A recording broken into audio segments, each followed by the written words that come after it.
Saludos y bienvenidos al primer módulo sobre el Congreso de los Estados Unidos. En este módulo discutiremos los diferentes tipos de representación y la conexión electoral entre los congresistas y sus representados. Es importante que antes de comenzar esta presentación se lean el capítulo 9 del libro de texto We the People. Esta presentación y las presentaciones subsiguientes sobre el Congreso no llevan un orden particular con relación al capítulo 9, por lo tanto es importante que se lo lean completo, porque aquí tomo parte del capítulo 9 del principio, de la mitad y del final. La meta de esta presentación, en primer lugar, vamos a repasar muy brevemente lo discutido en nuestra última clase presencial. Vamos a discutir los tres tipos de representación que se dan en el Congreso. Y vamos a discutir la conexión electoral entre los congresistas y sus representados. Comencemos con un muy breve repaso de lo que dimos el último día de clase. El último día de clase hablamos sobre los partidos políticos y hablamos de que el sistema político de partidos políticos en Estados Unidos es uno eminentemente bipartidista. Las razones para este bipartidismo son varias. Hay una variable cultural que se refiere a que, como siempre ha habido un sistema de partidos, de dos partidos en los Estados Unidos, pues se acepta como que siempre va a haber un sistema de dos partidos políticos y se ve como que es el mejor sistema. Una segunda posible explicación es el llamado robo de ideas, en que los partidos principales han sido muy hábiles en tomar las ideas de los partidos pequeños y asumirlas como suyas. En la clase dimos el ejemplo del candidato independiente Ross Perot en 1992, sobre su plataforma de reducir el déficit, y resultó ser muy atractiva para los votantes, y lo que hicieron los partidos políticos principales fue que se apropiaron de esa idea.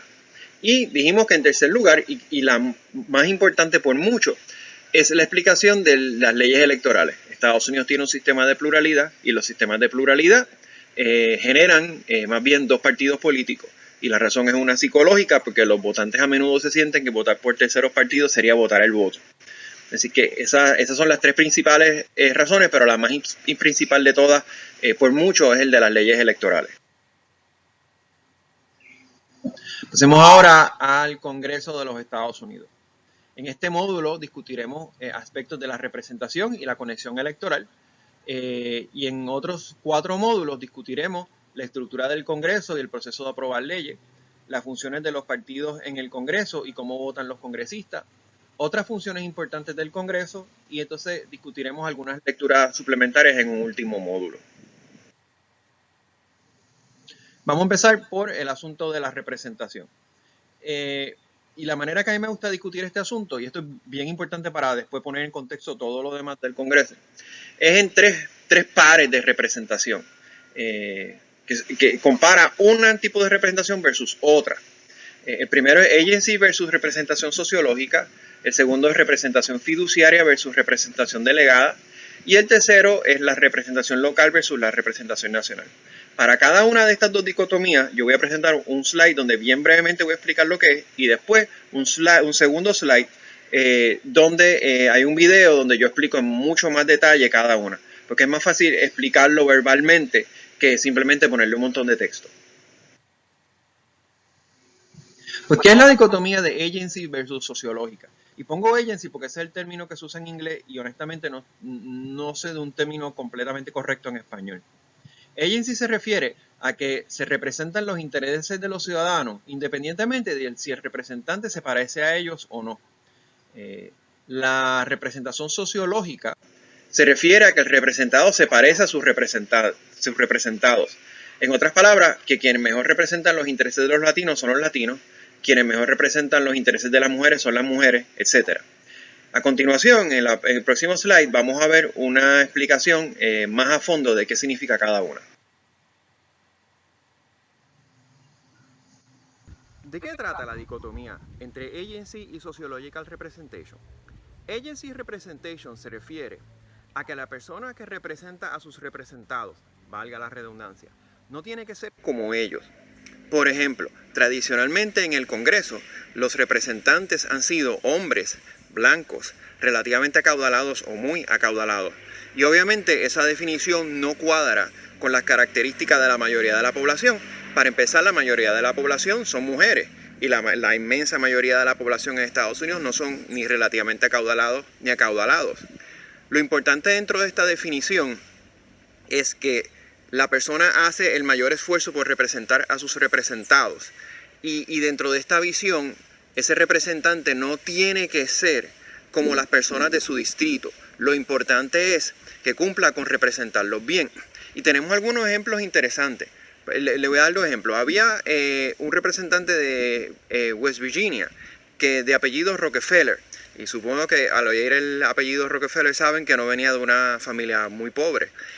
Y había otro, Ted Kennedy, que también venía de la familia Kennedy, que tampoco se distingue por ser una familia pobre. Y sin embargo, ambos eran senadores. Ambos senadores eran de los más liberales, de los más progresistas, que luchaban en contra de la discriminación racial, de la discriminación en contra de las mujeres y sobre todo apoyaban un Estado benefactor muy generoso con unas protecciones muy fuertes para los trabajadores. Así que dentro de esta visión, tú no tienes que ser como las personas que tú representas para representarlas bien. La contraparte de esa visión, que ha ido adquiriendo cada vez más y más relevancia, es lo que se llama sociological representation o representación sociológica. El argumento de este tipo de representación es que para representar bien a las personas que tú representas, tienes que ser como ellos. En otras palabras, nadie puede representar bien los intereses de las mujeres como otras mujeres. ¿Por qué? Porque las mujeres pues pasan por ciertas experiencias que nosotros los hombres no pasamos y por lo tanto la única manera de entender bien todos los problemas que enfrenta una mujer en el diario de vivir en una sociedad dominada por hombres es una mujer. De la misma manera aplica por ejemplo a los latinos. Visto desde esta perspectiva, nadie entiende bien cómo es la experiencia de un latino, qué necesita en la representación un latino como otro latino. No necesariamente tiene que ser en términos de género o de etnia, puede aplicar también en términos de clase social. Bajo el mismo argumento, pues para representar a las personas de clase trabajadora, pues lo ideal sería una persona que tenga un trasfondo de clase trabajadora.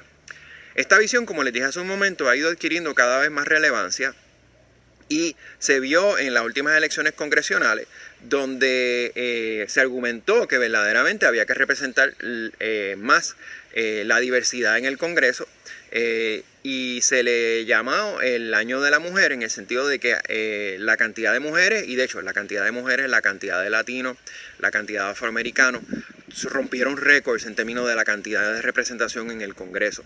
Claro, siguen siendo una minoría y todavía falta mucho terreno por recorrer, pero la visión es que ahora pues estas minorías las mujeres versus los hombres, etcétera, tienen una mejor representación que antes. Así que esa es la diferencia en esa dicotomía entre agency y sociological representation. La segunda dicotomía de representación es la fiduciaria, en inglés llamada trustee, versus la delegada. La representación fiduciaria se refiere a que el representante actúa como él o ella creen que más le conviene a sus representados, independientemente de la preferencia de los representados. La representación delegada se refiere más a que el representante actúa como un reflejo de su representado. En otras palabras, que yo como representante, mi opinión no es tan importante, sino que yo trato de ver cómo votaría mi distrito con respecto a esto. Y en el próximo slide vamos a ver un video donde lo explico en más detalle.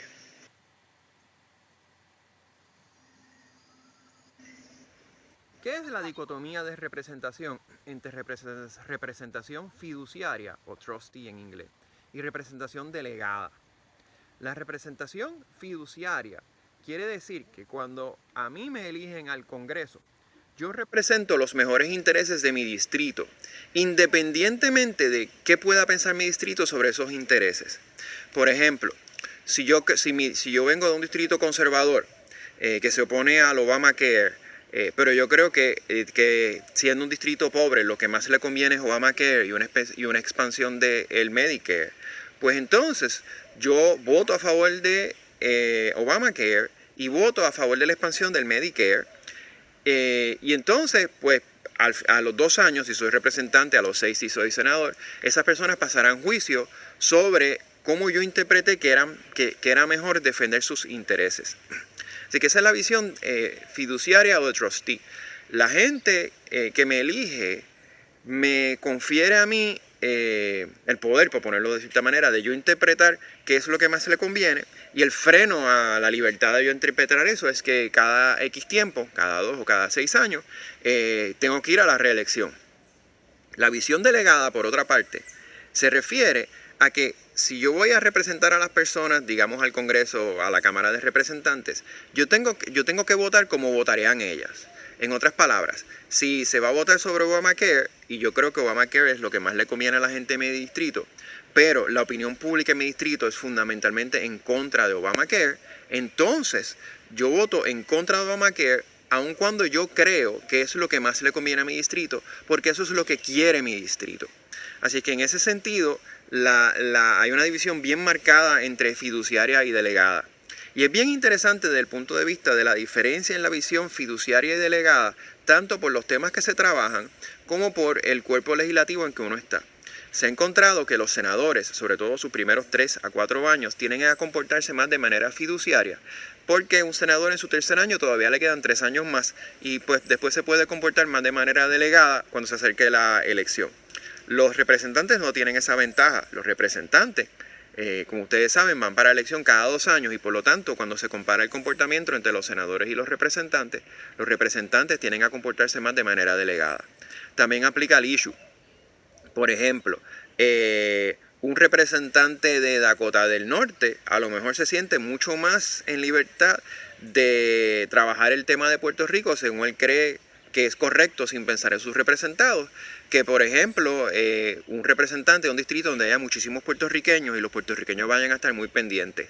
En ese sentido probablemente se comportaría más ese representante de una manera más delegada. Así que esa es la dicotomía entre delegado y fiduciario. Y en tercer lugar tenemos la representación local versus nacional. ¿Y en qué se debe esta dicotomía de representación? Porque todos los senadores y representantes representan distritos. Los senadores representan estados, los representantes representan distritos congresionales, pero todos son elegidos en cierto sentido a nivel local. Sin embargo, el Congreso se trabajan leyes a nivel nacional. Así que hay una dicotomía entre lo que trabaja el Congreso y la base electoral de los miembros del Congreso. Y en el próximo slide hay una presentación donde lo explico en mucho más detalle.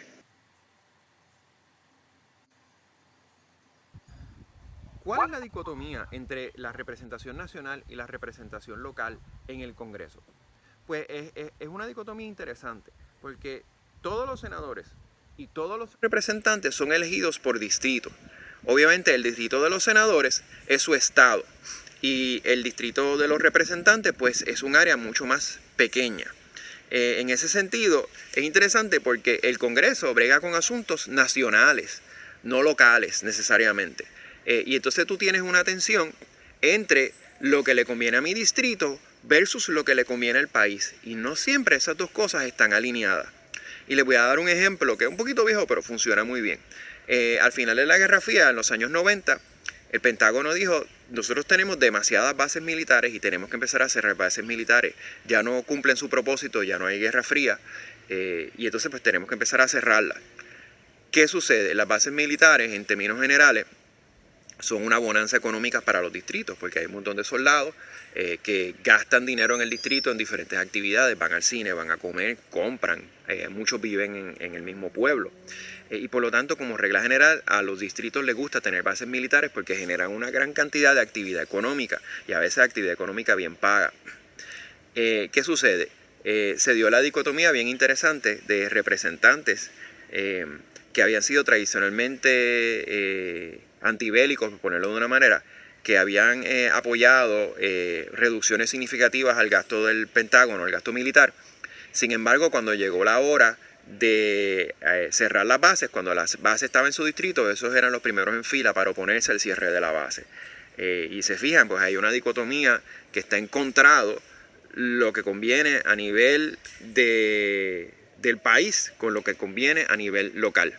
Y de hecho los congresistas fueron muy listos en cómo trabajaron este asunto del cierre de las bases, entendiendo esa dicotomía, y lo que hicieron fue que establecieron una comisión que hacía una lista de bases Después los representantes y los senadores podían opinar sobre el cierre de las bases, pero al fin y al cabo el voto sobre el cierre de las bases era global. Esa misma comisión revisaba esas vistas públicas, sacaba una lista final de cierre de bases y los congresistas podían votar a favor o en contra de la lista total y no de individual de cada uno. Así que esa es la dicotomía entre nacional y local, y crea mucho problema en el Congreso, y a veces es una de las razones por las cuales es tan difícil pasar legislación en el Congreso, legislación nacional, porque los representantes y los senadores están pendientes a su estado o a su distrito, porque son los que lo van a reelegir. No lo van a reelegir todos los americanos y americanas, los van a elegir las personas que viven en su distrito. Ahora vamos a hablar de la conexión electoral de los congresistas, porque los congresistas son representantes ya sea de un distrito o de un estado. Y sabemos por múltiples investigaciones que ha habido sobre el tema de la representación y la reelección de los congresistas, que los congresistas, la meta principal de los congresistas es la reelección, y esa meta va por encima de todas las demás metas. Y entonces vamos a ver que las tasas de reelección en el Congreso son muy altas. Pues vamos a estudiar cuáles son algunas de las herramientas que tienen los congresistas para ayudar a lograr la meta de la reelección.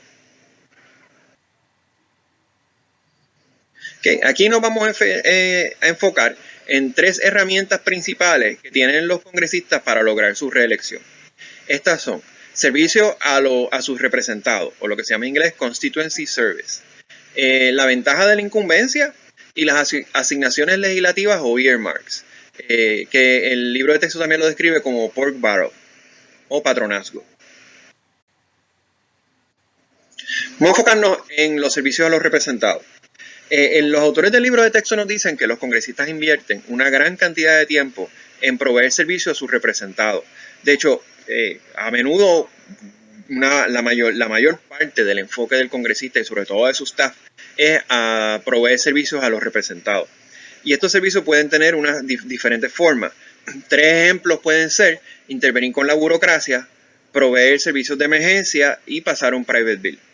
En primer caso, imagínense que a su abuela no le llega el cheque del Seguro Social y que usted pues decide ayudarla porque como es estudiante de ciencia política del sistema político de Estados Unidos, pues conoce bastante la burocracia federal y llama y le dan la vuelta y le dan 20 excusas y todavía no llega el cheque de su abuela. ¿Qué usted hace? Usted llama a su congresista y le dice al congresista, bueno, al staffer que le va a contestar el teléfono, mira, el cheque de Seguro Social de mi abuela no aparece. Y el congresista o el staffer del congresista muy gustosamente va a hacer todas las gestiones posibles para conseguir ese cheque. Y créanme, la burocracia federal tiende a prestarle atención cuando un congresista llama y busca información, porque recuerden que los congresistas son los que aprueban el presupuesto de las agencias. Así que una de las funciones que hacen los congresistas es proveer ese servicio directo a la gente para trabajar con la burocracia. Los congresistas también ayudan a proveer servicios de emergencia, como por ejemplo reemplazar un pasaporte perdido a última hora. Yo conozco el caso de una amiga que hace ya varios años atrás, el día antes de salir para Inglaterra, descubrió que ella tenía en orden el pasaporte de su esposo, el pasaporte de cada uno de sus 2 hijos, pero su pasaporte estaba vencido. ¿Y qué fue lo que hizo? Pues ella voló a Washington, su esposo y sus hijos volaron vía Miami a Europa, y ella voló a Washington, se reunió con el comisionado residente en aquel momento y en cuestión de 24 horas el comisionado residente le había conseguido un pasaporte nuevo. Así que estos son servicios que provee el congresista, y recuerden que los comisionados residentes de Puerto Rico son el equivalente de nuestro congresista, para sus representados. Un tercer ejemplo es lo que se llama un private bill. Y un private bill es, y eso de hecho en Puerto Rico eso es inconstitucional. Un private bill es una ley que aprueba el Congreso con relación a un individuo. Y la gran mayoría de los private bills se refieren a otorgar ciudadanía. Por ejemplo, usted lleva un montón de tiempo en los Estados Unidos con un green card, es un ciudadano ejemplar, y por la burocracia federal no le acaban de poner en la fila para obtener la ciudadanía, pues un congresista puede pasar un private bill para darle la ciudadanía americana a Luis Cámara. Es una cosa a un individuo. Y también hay private bill para los negocios. Y es un servicio que le ofrece a sus representados los congresistas. La incumbencia es una gran ventaja que tienen los congresistas. Y recuerde que incumbencia no es otra cosa que el hecho de que usted es congresista. Usualmente la ventaja de la incumbencia es tan grande que los congresistas tienen tasas de reelección altísimas. El libro nos habla de 90 y pico % de tasas de reelección. Ha habido ocasiones, sobre todo durante los años 80, principios de los 90, que hubo algunos congresos que las tasas de reelección eran 98, 99%. Pues, ¿qué herramienta provee la incumbencia? Pues vamos a ver esto en la siguiente slide. ¿Okay? ¿Cuáles son algunas de las ventajas de la incumbencia? Pues, en primer lugar, que los congresistas son conocidos. ¿A qué me refiero a eso? Una vez usted es congresista, ya pasó por una elección, la gente lo conoce, durante 2 años o 6 años en senador, ha estado en la noticia constantemente, aparece el noticiero. Entonces no tiene que invertir tiempo en darse a conocer. Y esto es importante porque sabemos de las elecciones que la gente tiende a no votar por quienes no conocen. Así es que si usted ya lo conocen, pues tiene un pie adelante, como quien dice. Y si su retador no lo conocen, pues tiene que invertir una gran cantidad de tiempo que simplemente la gente sepa quién es. Los congresistas también tienen a su disposición muchos recursos institucionales. Un ejemplo que siempre se da es tiene un salón en el Congreso para hacer conferencias de prensa, hay otro salón para grabar diferentes mensajes, tienen acceso tienen un montón de correo gratis, tienen acceso a mailing lists, etcétera. En tercer lugar, tienen un staff pago para mantenerse en contacto con sus representados. Y eso lo hablamos en el punto número 1, ¿verdad? En el servicio a sus representados.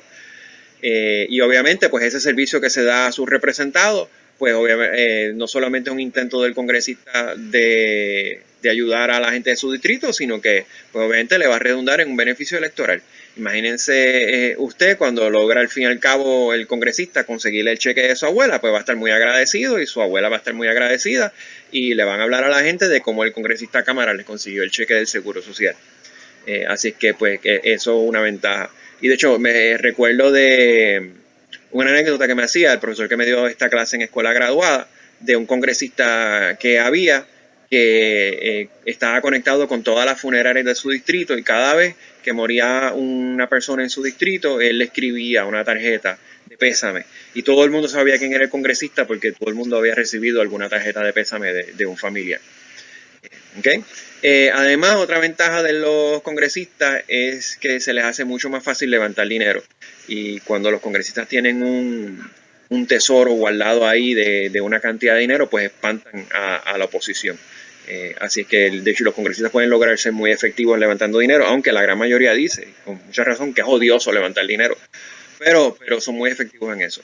Y esto lo que hace, todas estas ventajas, es crear lo que se llama el sophomoric surge, que se refiere a que una vez usualmente los congresistas pasan su segunda elección, sobre todo pensando en las elecciones de cada 2 años. Segunda, quizás tercera elección, son casi invencibles, es bien difícil derrotarlo. Aquí vemos un ejemplo de esta cuestión, esta conexión electoral y la incumbencia. Esto es un mensaje de la comisionada residente Jennifer González. Ella tiene un mailing list y le manda a probablemente cientos de miles de puertorriqueños por email un panfleto digital cada X cantidad de tiempo.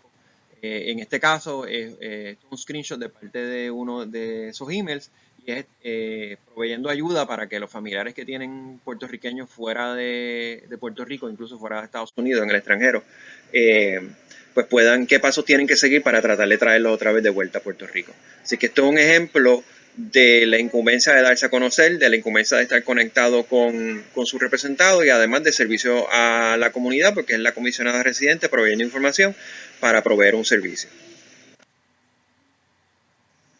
Una de las ventajas que tienen los congresistas en cuanto al hecho de ser congresistas es que pueden aprobar asignaciones legislativas para traer fondos y proyectos a sus distritos.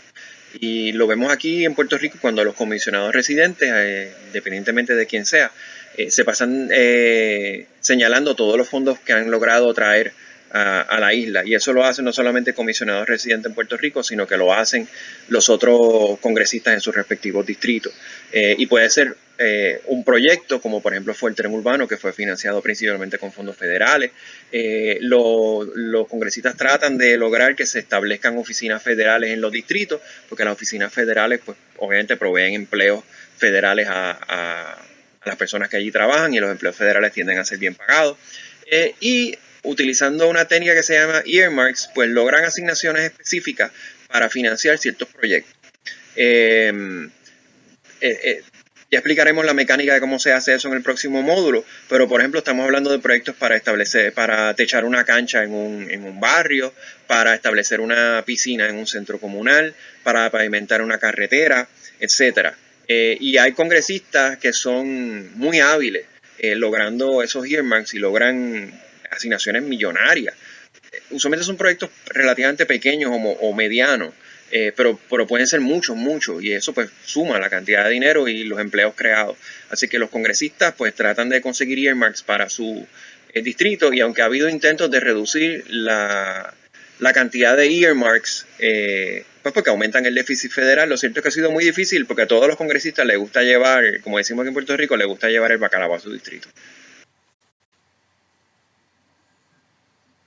Eso concluye este módulo. En el próximo módulo estudiaremos la estructura del Congreso y el proceso de aprobar leyes. Y aunque parecerían dos cosas distintas, la estructura del Congreso y el proceso de aprobar leyes, vamos a ver que las dos tienen una relación muy directa. Así que próximamente les estaré avisando cuando suba ese módulo.